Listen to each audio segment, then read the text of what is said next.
Казват, че световната финансова криза ще се окаже пагубна за цяло поколение. Аз вярвам, че не е така. Вярвам, че България може да излезе не само равна от кризата. Вярвам, че България може да излезе по-силна.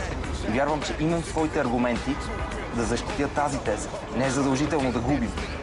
Не е задължително да чакаме нещо да премине. Ние може да бъдем активната страна. И това не е популизъм. България има своите оръжия. И те трябва да бъдат използвани. Наскоро си направих труда да влезна в сайта на парламента. В програмата му пише, че видиш ли, всяка сряда депутата Хикс от района Хикс е длъжен да дойде при теб и да пита какви са ти проблемите. Да пита от какво имаш нужда, след като след твоя глас той е влезнал вътре. Това му е работата. Знаете ли колко пъти някой е идвал изобщо при мен да ме попита какви са моите проблеми? А при моите родители?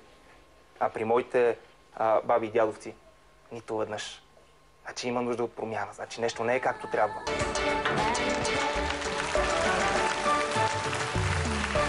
Сега Станислав от Велинград. Замери се на мускули. Влиза мистер УНСС. Внимавайте. Внимавайте с въпросите.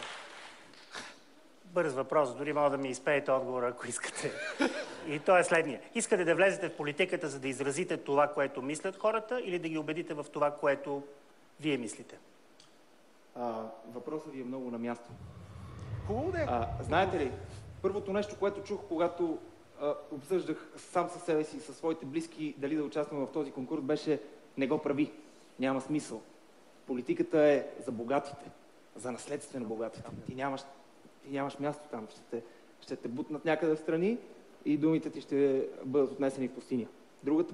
Другата половина ми казваше: не участвай, няма смисъл. Тези конкурси са нагласени, вотът е манипулиран. Аз не вярвам в това. Аз вярвам, че ако всички ние станем и кажем да, то ще бъде чуто дори от тези, които имат тапи в ушите. Добре.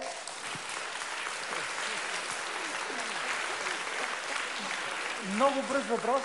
Тоест, вие вярвате, че просто ако се изберат честни хора, колата ще върви в правилна посока? Не, вярвам, че колата сме ние. Добре. Станислав от Велинград. Номер 9. Добре. Добре. Благодаря на Петър. Сега Станислав, който разчита на усета на хората да познаят лидера. Да видим така ли е. Имам една мечта, че ще живея в България свободна от мръсни политически игрички и демокрация под масата. Имам мечта, че българската държава ще спазва не само своите изисквания към мен, но ще спазва и моите права, ще спазва и вашите права. Имам мечта, че българската държава ще ми осигури възможност да се развивам и да правя бизнес тук, без да ме е страх, че някой може да ме отвлече. Имам една мечта, че младите хора ще можем да си комуникираме свободно в лицето, а не да получаваме нож в гърба. Станислав с един ремейк на Мартин Лутер Кинг. Имам една мечта. На второ място във временното класиране Николай от Девин.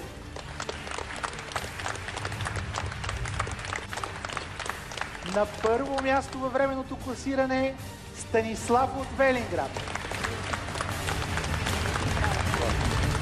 Спокойно. Сега.